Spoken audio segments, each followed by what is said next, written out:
美国总统川普与乌克兰总统泽连斯基2025年2月28日在白宫的会晤中发生了激烈争吵，这应该是世界级的大新闻吧。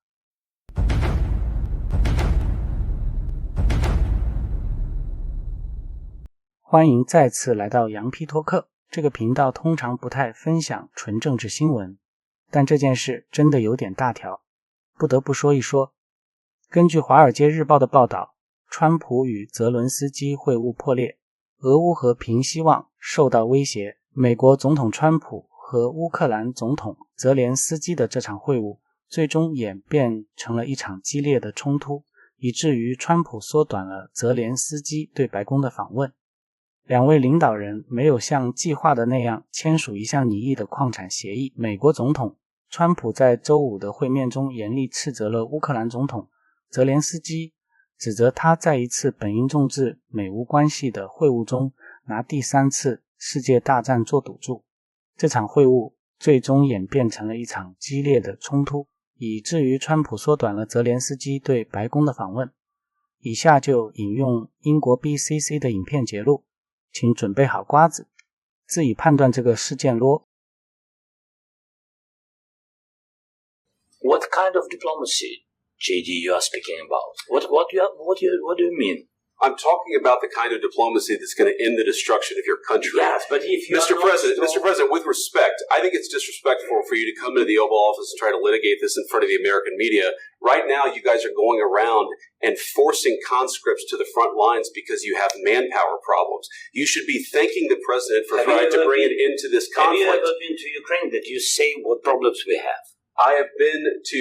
Come once. I've actually watched and seen the stories, and I know what happens is you bring them on a propaganda tour, Mr. President. Do you disagree that you've had problems bringing people into your military? And do you think that it's respectful to come to the Oval Office of the United States of America and attack the administration that is trying to prevent the destruction of your country? A lot of questions. Let's start from the beginning. Sure. First of all, during the war, everybody has problems. Even you, but you have nice ocean and don't feel now, but you will feel it in the future. God bless. You don't know that. God bless. God bless. You will not have a war. Don't tell us what we're going to feel. We're trying to solve a problem. Don't tell us what we're going to feel. I'm not telling you. Because you're in no position to dictate that. That's exactly what you're doing. You're in no position to dictate what we're going to feel.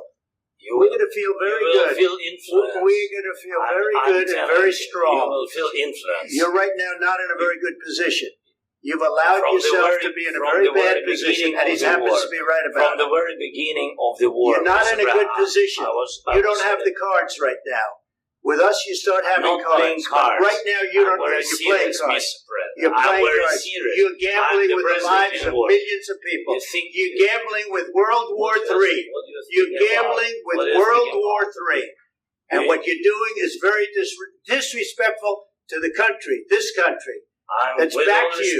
Far more than a lot of people said they should have. Have you said thank you once? This entire meeting? No, in this entire meeting, you said thank you.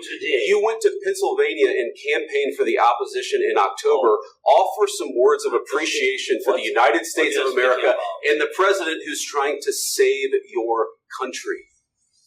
Please, you think that if you will speak very loudly about the war, you can... He's not speaking loudly. He's not speaking loudly. Your country's in big trouble. Can I Wait a minute. No. You've done a lot of talking.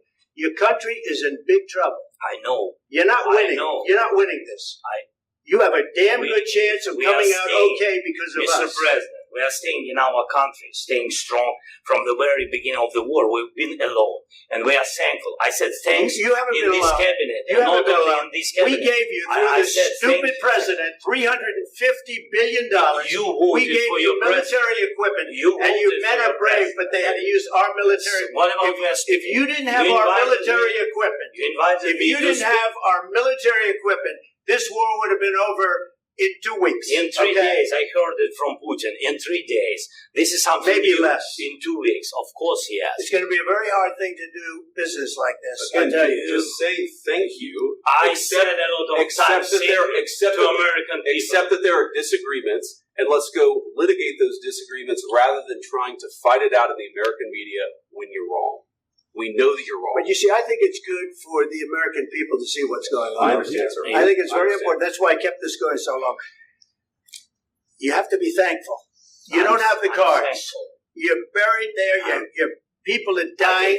You're running low on soldiers. Listen, you're running low on soldiers. It would be a damn good thing. And then you tell us, I don't want a ceasefire. I don't want a ceasefire. I want to go, and I want this. Look, if you could get a ceasefire right now, I tell you, you take it so the bullets stop flying and your men stop getting killed. Of course, we want to stop the war. But you're saying you don't want a ceasefire. But I said to you, I want a ceasefire. With guarantees. Because you'll get a ceasefire faster than an agreement. Ask our people about ceasefire, what they think.